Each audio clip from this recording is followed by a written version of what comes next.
Hey, welcome back to Grit Gym. We're just coming off of continuing education. I have Amber here, and we're going to talk a little bit about what it's like to travel and eat. Oh, you were so not in that one. Whatever. But what it's like to travel, like everybody knows that you come back from traveling for 3 days, you feel like a beach whale. I mean, it's like, did I really gain that much fat in that amount of time? Like, probably not, but that's what it feels like, right? So we're going to talk a little bit about that. What are some of the factors going into it? What are the ways that you can kind of make yourself feel better once you do get back and while you're on the road, so you're not just feeling like garbage the entire time? And what's your take on this anyway? My take on why Like, I feel like crap? Well, no. Or like, do I feel like crap? Do you feel like crap Yeah. after you? The older it's warm. The older I get, I feel like the worse it gets. Really? Yeah. Or maybe the more rigid I get. Like, the more I like to sleep in my own bed Yes. and have, like, my own food and my Yeah. own schedule. A little bit of a theory around that. Like, I definitely think, like... Here's an Adam theory. Adam theory. Adam theory. Not scientific. I don't think that... Yeah, not at all. It's pseudoscience at best. But, like, I think, like, when you're young, you just have blind ignorance.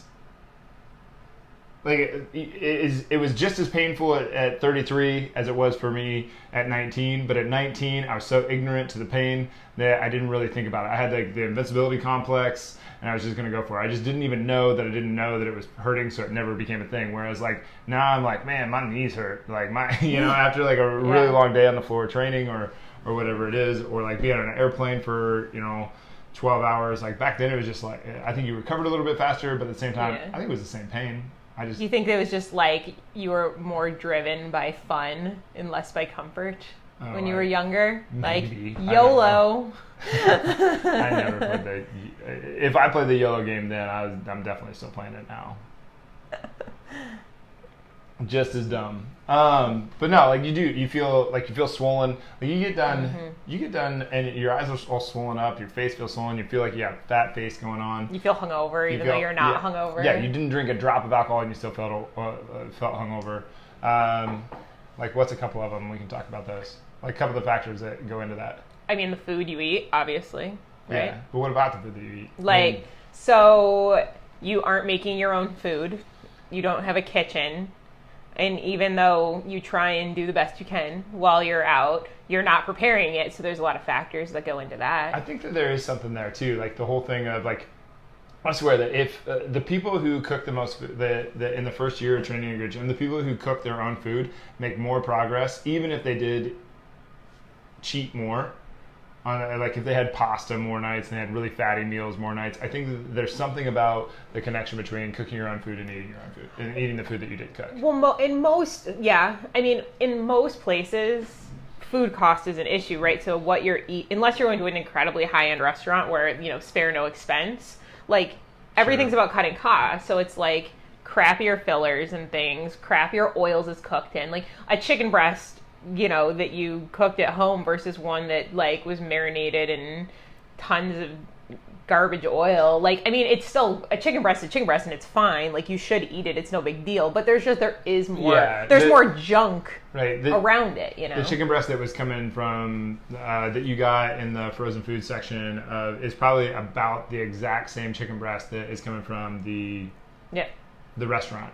Only the restaurant dazzles it up quite a bit more. Right. And I mean, when you cook at home, chances are, I mean, especially if you're a Grit Gym member, like you're not cooking it in soybean oil. Like, you know what I mean? Like, you're not cooking it in like crap in Crisco, or margarine. This is a long time ago now, but I don't think I've ever thanked you for this. But thanks for turning me on to avocado oil.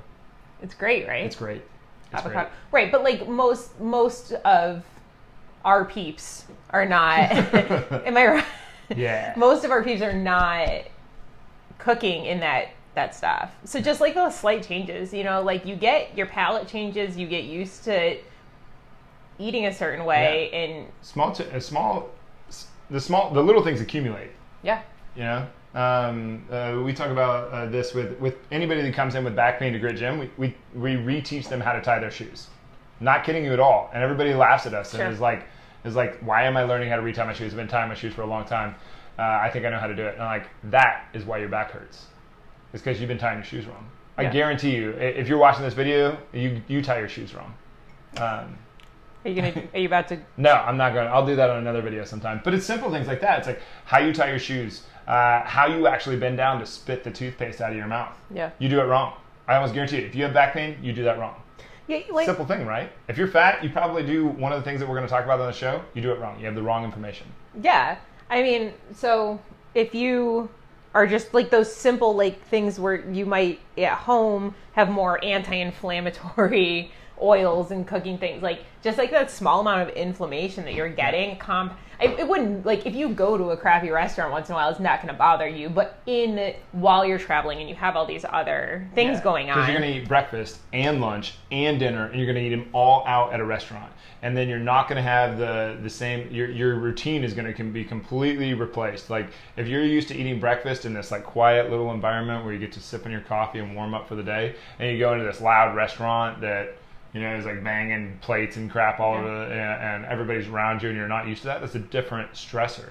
Yeah. You're not going to accept that food the same. I would imagine that everything we'll talk about they're just little increments, but like the fact that they all exist will build up on you and give you that feeling. Yeah, yeah. And the food in general is not a huge thing, but the amount of that you're eating with all these other things, like they build up on you. Yeah. Can you go contrary to me for a little bit? I would love to.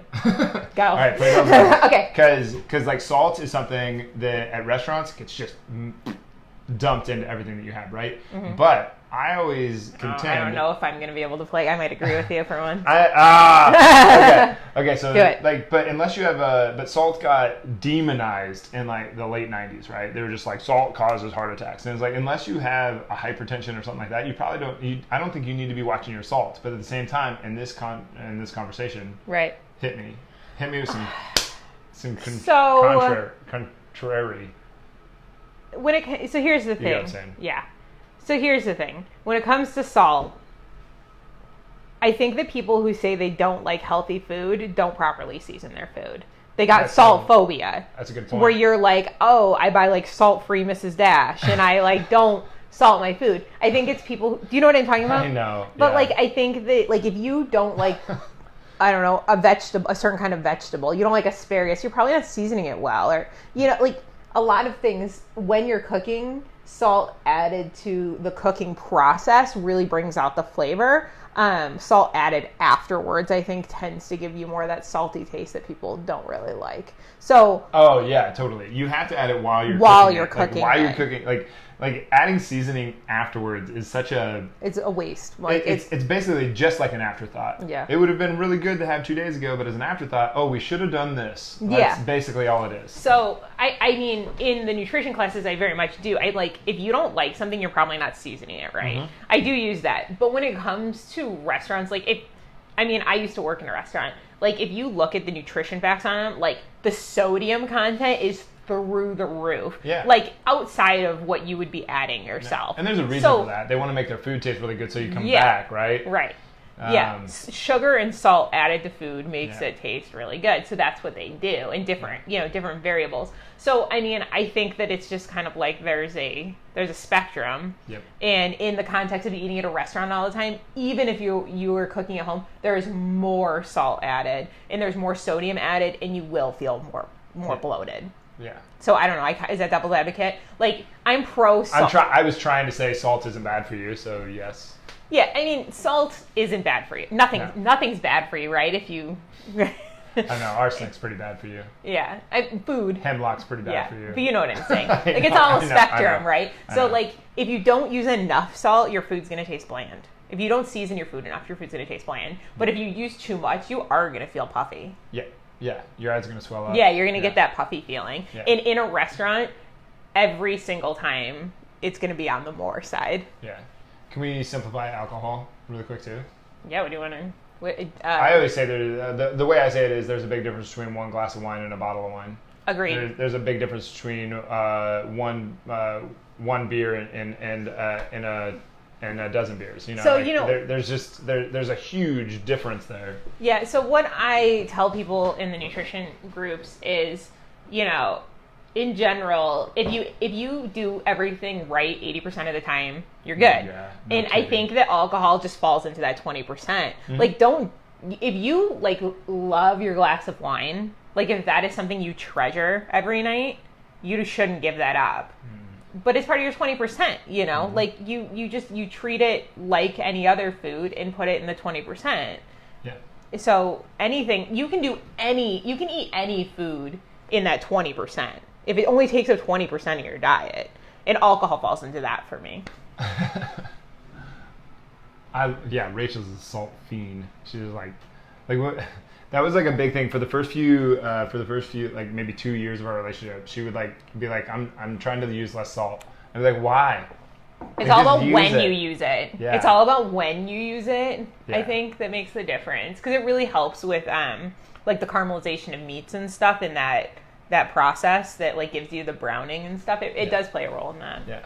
But yeah, I don't know. That's my opinion on alcohol. Would you agree? Yeah, totally. I feel like we should have those like, I think alcohol is 20%. Prove me wrong. Like we should like have like science. No, change my mind. Change my mind. Yeah, that's what's his name? Down with Chowder or whatever his name is. His name's like Brian Chowder or something like that. He's an interesting person. But it's just funny. That's how I feel right now. You're like, I think alcohol is okay. Prove me wrong. That's how I feel like we're doing right now. My favorite meme that's come out of that is the one that's it's got the girl that has a really angry face on it, and it says, "I'm offended. You change your mind." I like died laughing. That's funny. That was so funny. But some of the other things, like, so we've got ingredients, we've got salt that is going to make you swell up a little bit. We got like crappy oils that are probably in restaurant food that you're just going to be eating over and over again. We've got a routine disruption that matters. That adds an extra stressor to your life that you're not used to. And anytime you're not used to a stressor, it changes things. It just does. It's how it goes. And if you were to travel 3 times a week, every week for a couple months, you'd just adjust and you'd probably feel fine, but you'd also probably just have grown to the normalcy of feeling like crap is really what happened. Well, you're getting less rest and relaxation to be able to recover. I mean, you probably, here you go, I'll be devil's advocate, but like if you slept in a hotel 3 times a week, you'd probably get better at sleeping in hotels. Like there's probably a both there. Yeah, you probably like can adapt. Like, and you would probably, I mean, come up with a schedule of what you do, right? Yeah, like you might just skip breakfast altogether. Or you might only stay, like one of the things that we like to do is I only like to stay in places that actually have a kitchen in the room. Like an Airbnb or something like that, so that you can actually just make your own breakfast. You'd come up with a new schedule. You come up with something different, But so you also have alcohol. You're probably drinking a little bit more if you're on the road. You have, like, if you're in a plane, there's just like dry air. And with the dry air, like I don't care. There is no way that you're probably staying properly hydrated if you're on the road. It's just difficult. Well, how many times are you driving? You're on a plane. You're like, oh, I can't drink more water. I'm gonna have to get up to pee. That's what I mean. I'm gonna have to stop to pee. There's so many obstacles in the way of actually being. My husband said that to me. Like, oh, I can't drink that much water. Like, I don't want to have to stop again. Mm-hmm. But then, like, what you're doing to yourself is just dehydrated. Yeah. And then you drink caffeine, like tons of caffeine, no water. Yeah. But you have a frappuccino. You just always have these like things that come up. You run out of water. You don't want to lug this thing around with you. You spill you get everything all wet. Like there's like you find reasons to just be dehydrated. So you're not totally hydrated. And then. The last one that I had was you don't really get to take your supplements with you. So if you're used to, you can, but you look like a drug addict, like if you take creatine and you take a little baggie of creatine along with you, and you're gonna get picked up. They're gonna think it's cocaine, and you're gonna be like, how do I explain this one? Yeah. Your whole. I mean, you're disrupted in general. Yeah, you're just disrupted in general. But I was talking about this morning with somebody about the whole how we do the hydration thing. What the system is like, how much water you should be drinking? Well, that, and then the next step of like, so like the gallon of water You're being a day. Big. I know, I'm being super big. So I just do it. So the gallon of water a day thing we know is bogus, right? Like that's stupid. Like a 120-pound girl and a 240-pound dude do not need to be drinking the same amount of water. Like you take the 120-pound girl and what's it called? I'll think of the word here in a second. It's when you drink too much water and your electrolytes can't balance, and so you end up pooping your pants and dying. You don't want to do that. No, because you lose control of all the stuff, all these inside things that are very important. But Like your 'cause bladder control. you're overhydrated, so your body's just trying to get rid of water however it can because you're drowning yourself from the inside out. Right. But what we do to segment that out, so I really like the half your body weight in ounces thing. Yeah. But what happens if you're drinking half your body weight in ounces and you didn't start until 8 p.m.? Like, also an error. Like, so try to get 1/4 of your body weight in ounces drank before noon. So how much for a 170-pound male? Yeah. So the thing is, what I always tell people, is half your body weight in ounces, but that is outside of exercise and that is outside of meals. Mm-hmm. What you drink during meals and what you drink during workouts doesn't count towards that. So 170-pound male would be 85 ounces, and then you'd cut that in half. So you're trying to drink approximately like 85 ounces, 42.5 ounces before noon. Oh, before noon, yeah. And like I said, you're going to drink during your workout, so strenuous workouts, like that water doesn't count. Water loss does not count. Like workout water and meal water does not count. Yeah. Yep. Exactly. And what that does, that just allows for if you're in a workout where you're in Arizona, the air's dry, and you're working your butt off, so you don't even realize how much you're sweating, and you get to a meal, you're probably going to have that thirst mechanism really kick in and hit you hard. So when that thirst mechanism kicks in, you have to listen to it. Mm-hmm. So drink the water during your meal. Yeah. Drink your water during your workout. Yep. Your workouts and your meals don't count half your body weight outside of that. Yeah. And if you're going for weight loss or like fat loss as a primary goal, drinking water before your meals is an excellent way to try and fill up yourself. Oh yeah. Two big one big glass of water or 2 small glasses of water before you actually eat your meal. You're going to feel a little bit more full faster. Yeah, there's actually research on people who did where they've done it, where they've given people like a large glass of water to drink before their meals, and they eat less. It's true. And it's tried to be debunked like 6 or 7 times now, and every single time it comes back, the control group isn't as good as the group that actually did it. Yeah, and that would be not good advice for muscle gain as a primary goal or weight gain in general. You want to get the calories in, but it's a little trick that you can use if weight loss or fat loss is your primary goal. Yeah, so if you're a super skinny dude and you're trying to get yoked, don't listen to me. Don't do that. Just eat. Yeah. But if you're 55-year-old, I don't know, wanting to lose 20 pounds, great. Yeah. Great shot. But also, the last thing, part of the reason that I think that you feel like a beach whale after traveling for 3 days is that you've been sitting so much. You just have not been. I don't care if you got up and you went to a workout in the gym that you're still going to feel like crap because you just sat all day. And if you think about how much we sit just as like when you're traveling, you get up, you sit down to eat breakfast, and then you get up and you go and you do your work, the work that you need to do at a desk, and then you go to like your conference or whatever it was and you sit, or you go to a beach and you sit, and you go and you get lunch and then you sit, and then you go back to your beach or your conference and you sit, and you go to supper and you sit, and then you probably sit in a chair and drink at a bar until it's time to go do something else, and then you sit and watch TV for a little while until it's time to go to bed where you lay down. Yeah, and the thing is too, even if you're doing purposeful exercise, like that doesn't replace movement throughout the day. Right. Like they're two separate things and you need both of them. Yeah. Like we're not I'm not saying you shouldn't do a purposeful workout. If you're on vacation, you're at a conference, go do your workouts. I appreciate, like, you should do that. Like I highly recommend you do it. But just because you do a workout at 7 p.m. for an hour, that doesn't make up for the whole day of not moving. And there's plenty of, this isn't like just a theory. This is not Adam theory, what she just said. It's not Amber theory. It's not anybody's theory. Well, it's real. This is real theory. So, like, let's say we're sitting down, like, all you people out there that want a bigger butt, that want like really strong glutes, which everybody needs, no matter what. I'm not saying you need a huge ass. I'm saying you need strong glutes. You need those hips to work. Adam just wants everyone to have a huge ass. Maybe I just... Maybe Adam just wants a huge ass. But if you're sitting down like I am right now, we're restricting blood flow to that area. Yeah. That's a scientific thing. Blood flow matters. So when we restrict blood flow to that area, our body's going to adapt to that restricted blood flow. And your body's pretty smart. It doesn't have to actually even, like, it doesn't have to think, oh, okay, well, I'll do this and this will be my strategy. Yeah. No, the body didn't get the blood flow. The muscle didn't get the blood flow. So the muscle just went away. body's super, super smart. Millions of years of evolution, you're not going to outsmart it. Nope. It just did. So if we're sitting all day, and the same thing goes on with your spine. If you want a healthy spine, you don't get to sit all day. I don't care if you're getting 3 hours of exercise at night. Yeah. You are not going to outdo. They're same thing two with your separate shoulder. things.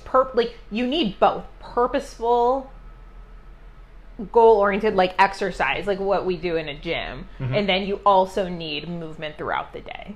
Yeah. Like, and you're not going to You get need away both. with one versus the No, other. you need both. You don't get to cherry pick on this thing. Yeah.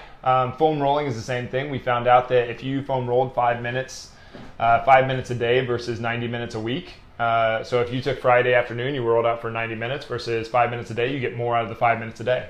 If we get up and walk around 15 times per day, it's much better than going for a 1 hour walk once a day. Yep. It's better to have that incremental type of activity throughout the day. Yeah, I mean, sedentary lifestyle is terrible for you. The thing with the standing desk that came out of the standing desk was that they basically just fucked up their hips. You shouldn't, like, you can't just sit there and stand all day. Your knees and your hips are just going to get all out of whack because you're going to end up doing this. So you want to sit for 20 minutes. We're and you lazy. want to stand for 20 minutes. Then we're you want to go down to lazy. one knee for 20 minutes, and then the Yeah. other knee, and then two knees, and then you want to sit with your feet up, and then you just want to change your position every 20 minutes. You want to get up and walk around at least once every 3 hours. Yeah. Like, your body just craves this stuff, and so when you're traveling, you're stuck, and you have all this crappy food, processed food going in. And we're so, like, predisposed to, like, not wanting to be the odd person out and, like, getting up. Like, you never want to be the person to, like, stand up. Like, I feel like we're all, like, we all have such herd mentality, you know? Like, where we're like, don't draw any attention to us. But, like, I don't know. I paid to be there. You can stand up. Like, go. I stand up in the back of the room all Yeah. the time because I'm either moving or I'm falling asleep. I don't really have Yeah. much in between. So I get up and I walk back. I walk back to the back of the room and just stand there. Yeah. I get more out of it. I started doing that when I was in college because when you're in training camp, you have to do. I mean, you're maybe doing 6 hours of film a day sometimes, and it's so boring because you watch the same play for every single player. The coach analyzes. So the coach will start with the receiver, and then he'll go to the tight end, and then he'll go to the tackle, and then a guard, and then a center, and then a quarterback, and then a running back, and then the other running back, and maybe another running back, and then another receiver, whatever it is. And he'll go through every single one of them. So you'll end up seeing that same play at least 11 times. At least. You probably see it more And like it wasn't 33 even that times. exciting of a play to start with. Yeah, and for the most part, the only time that it was even that they were analyzing me was the only part that I was like really engaged. So you end up just falling asleep. And if you fall asleep in a football meeting, they're going to rip you out in the hallway and they're going to make you do 40 up downs. And it's 1, stay awake, be disciplined to stay awake, and 2, wake up. So it's 1 punishment and then 2 to get them going. Yeah, I'm also that person that takes, like, really, like, people are like, oh, your notes are so thorough. I love your notes. I'm like, this is how I stay engaged in everything. Yeah. But I don't remember where we were going with that. Sitting down. I was sitting down, just moving around. Yeah. So so that's another reason why you feel like a beach whale after 3 days. And then the real reason why I want to do this video was because I think people come back on Monday after this trip and they feel like this, so they beat the shit out of themselves. Like, they try and, like, undo it all. You mean? Like, Yeah, like they might go too hard at their workout. What I really notice is everybody comes back and they say it's true to them that I feel like I gained 8 pounds. And it's like, in my head, I'm like, I know that they didn't gain 8 pounds. I know they didn't. But to them, it is true that they did feel like that, you know? Yeah. So am I going to argue with Well, them about it? it's all in that sodium, the puffiness. Right. So it might be even true that they gained 8 pounds, but did they gain 8 pounds of fat? Fat, right, no. They did not gain 8 pounds. But in their head, it is 100% true that they gained 8 pounds of fat. Yeah. Or they feel it's at least 100% true that, and to me, I can agree with you that you feel like you gained 8 pounds. Sure. Like, you can't argue that. That's what she feels, or that's what he feels. And I think people end up beating up on themselves after 3 days. Like, I screwed up so bad. I ate all this shitty food. It's like, did you? It's relevant to so many things. Like, even, I mean, traveling especially, but even beyond that, like, people, like, yeah, like when they go on vacation, when they, like, fall off the wagon for a couple weeks or whatever happens. Yeah, like, we see it all the time. Yeah. People come in and then, like, you're on, like, you beat yourself up in the gym, and then you have And you try and tighten up your nutrition to the point of unsustainability, where now you're just yo-yo dieting, And you then you're shame beating yourself up, and you shame yourself. Yeah, you shame yourself for how you acted while you were on vacation. It's like, it was your vacation. Have fun. Like, it was your vacation. You did what you were supposed to do. well, and this is like, you've heard me complain. Like, I think that New Year's resolutions are really dumb.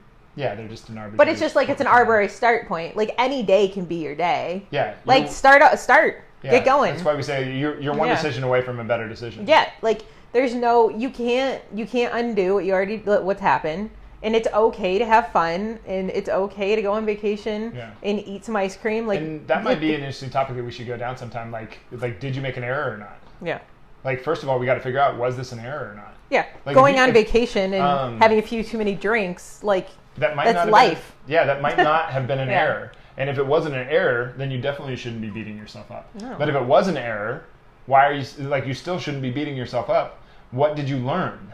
Right. Well, going too hard in the gym and beating yourself up, and then like trying to tighten down your nutrition to the point of something you can't sustain, like, you're doing more harm to yourself than good. It's hugely detrimental. Yeah. Way more harm than good. Yeah. You know, like, if you can't sustain what you're doing, it's hurting you. Yeah. And it all comes back to that shame thing. And I think like, fat shaming gets in the news a lot, or in the media, like social media stuff right now. You take a person who is a little bit overweight, and even slightly overweight, I guarantee you they have fat shamed themselves more than anybody ever will. Yeah. Like they don't need your input. They don't. Yeah, they've already done it. So that's something to think about, not for them, how you're reacting with them. I think that's something for how you're going to react with you. Because, I mean, I know so many men, women, I don't think it matters, that have come into me and they've gotten just extremely vulnerable, extremely real, and they end up telling me, like these are like extremely gorgeous, very handsome men, very in decent shape. Maybe like if they lost 10 pounds, they would be like chiseled, ripped up, and they express that they hate their body, and they hate how fat they are, and they're fat shaming themselves. Well, I mean, it's a mental thing more than a physical thing anyway. I mean, we've talked about before in the show, like when my Graves' disease was really, really bad, right? Like, I was skinny. Yeah. Like, I was probably 40 pounds less than I am now. Skinny. 40 pounds is a lot on a 5. What are you, 5'6", 5'7"? Yeah, 5'6". Yeah. Like 40 pounds later, I was rail thin.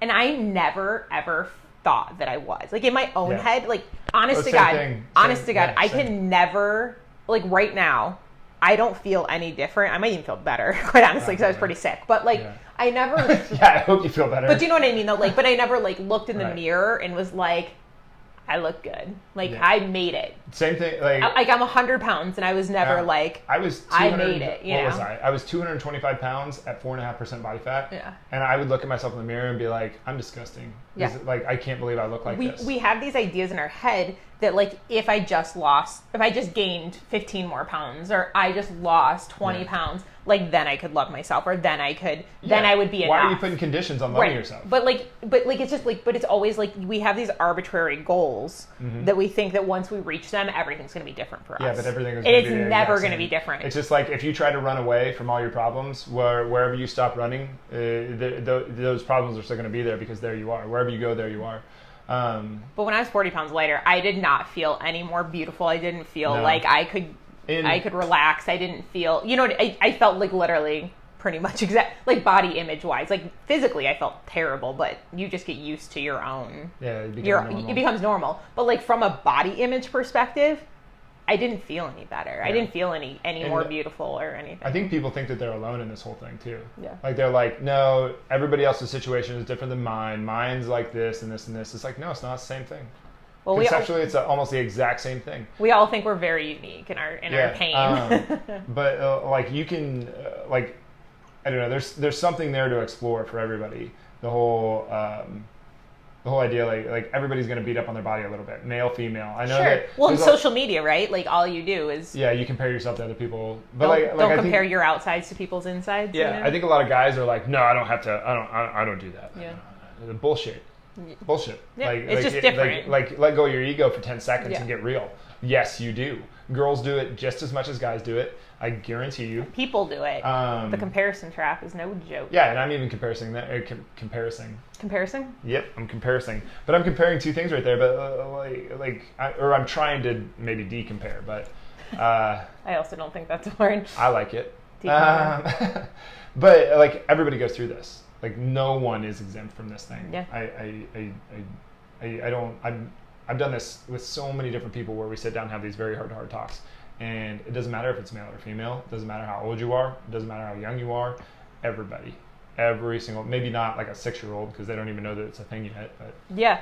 But I mean, yeah, like it is funny, like how through evolution and stuff, like our bodies are our bodies do a lot for us. Like the fact that we're like the things we do to our bodies, like we're terrible to our bodies. Yeah. Like we eat like crap. We beat them up. We don't take care of them, and it still is on your team trying to help you. Yeah, like our bodies do a lot for us. It's Yeah. amazing how mean we are to them and how like hateful in our relationship with our bodies. When really like, if you get down to like everything you've ever done to your body, the fact that your body is like still working for you, it's pretty amazing. Yeah, one of the things that I've been trying to do lately, and I've said this for a long time, that if you had a prize racehorse, $1 million racehorse, would you feed it fast food, tell it really nasty things all day, yell at it, yell at it, make it stay up really late at night, wake it up early in the morning, work it all day just into the ground? Would you do that? And of course you wouldn't, right? It's your $1 million horse. You'd be very nice to it. But then why do you do that to you? Right. And so one of the things I've been doing lately to try to like work on me, to make sure that my body's in because I have this tendency to put my health last, to be like, if I can work a couple extra hours, I can cut out the workout, or if I can work a couple hours, it's worth that lack of sleep. Sure. Where we know that's not right. So one of the things, what I've done is like, don't impose the thought on you, impose it on somebody else. So if you were think of what would you do if you were a professional athlete? What time would you go to bed if you were a professional athlete? What time would you go to, how many massages a week would you get if you were a professional athlete? How many float tanks would you get? How much would you meditate? What would you eat? Would you hire a personal chef? How much money would you allocate to being able to be healthier so that your body could perform better, so that you could make more money, right? Well, yeah, it's amazing what you'll trade for money, right? Like, I don't need I need money, so I'll not sleep, or I need to work more, so I'm going to do this. And it's like we don't adjust our lifestyles like according to like how having more money doesn't necessarily solve all the problems. You know what I mean? Like, you can adjust your expenses to meet what your expenditure is, or you can grow that income, or you can grow the income. Yeah, because to me, I think like the more clear that you can think, the better the more able you're going to be able to go out and get the money to pay for the things that you're supplying your health with. I mean, there's a couple times a year where like one of us will travel and we have to work together, one of us are sick, or I mean, it doesn't happen a lot, but it does happen sometimes, and like dealing with the other one is pretty miserable, right? You're like I'm like, wait, slow down. Like you're not doing yourself any favors. No. Your lack of sleep isn't actually helping you as much as being busy and being productive are not the same thing. No, they're not even close. You can be busy on enough, like on very little sleep, but being productive consistently on 4 hours of sleep is damn near impossible. Yeah, we'll do a talk on here sometime about this is a tangent about time. It's a good one though. Yeah. But like getting at it, like trying to impose these things, like how to be critical on yourself and constructively critical and find ways and strategies around what to do for you, I think is almost like cutting your own hair. It's almost impossible. But if you use it on somebody else, if you say, if I was a professional athlete, if that professional athlete should go to bed at 9 p.m., well, guess what? If that's what you think, you better go to bed at 9 p.m. And if you think that professional athlete would be better if he or she or whatever ate certain foods, well, you better eat those foods. If you think that they'd be better off with a personal chef, you better get a personal chef. Personal trainer, you better get a personal trainer. Float tanks, you better get a float tank. Massage, you better get a massage. Going to, I don't know, a counselor, you better get a counselor. Yeah. Because those are the things that you know that, like, that's all going on in your mind. There's not this is a hypothetical professional athlete out there. It's not real. You're talking about you. So if you get out and you write down those things, you better do those to you. Well, yeah, I mean, it's discipline, right? Mm-hmm. But it's just hard to give yourself that haircut. It's easier to to Yeah. think of somebody Oh else. yeah, I mean it's very well. Once again, it's hard to be objective with yourself, right? Right. Like I said, I was like 100 pounds, like no joke. Like I was a size 2, like 100 pounds, super skinny, and I couldn't see it. Like you can't be objective. You just can't do it. Like we are too we're too. We're too close to the we're project. We're too crazy pants to be able Yeah. to see like If you- objectively. You cannot see the picture when you are inside the No, frame. not at all. And you are the picture. Like that's why you get a coach, because the coach is outside the frame. That's why you get a counselor. That's why you get a strength coach. No. That's why you go get a massage. You can't give yourself a massage. You got to go get you know. I wish you could give yourself a massage. That'd be amazing. It would make a big difference. Just take some of those dissociative drugs and just Yeah. start pressing around. It's not my arm. It's not my arm. Lay on it till you fall asleep and then Yeah. train. But I think there's a lot of stuff here that you can go down. That's just one of the ways that I've been doing it lately. Is to think, what would a professional athlete do? Or if I was a professional athlete, what would I do? Or what should and then I better apply that to me. Because if I apply that to me, then I'm going to do the things that get me to where I want to go. If I don't apply that to me, I'm going to end up where I always was. Same thing with you. Truth. Should we cut it off right I there? feel like we've just like this was. This is a longer one. Well, yeah, it went tangent. We went off on a tangent. I It's a like our good tangent. tangent. It was good. I like our It was tangents. good. I like it. Hope you guys liked it too. All right, we're gonna cut this one off. Please comment down below what you guys thought, questions that you have. I really like when we can do back and forths. If you'd rather shoot me a direct message, which I get on a fairly regular basis, not all the time, but because it's something a little bit more personal, that's personally fine too. But please comment, like, share, tell us guys what you thought, and we'll be back. I don't know. You'll be back. I'll be back tomorrow with Rachel. Anyway, thanks for being here, guys.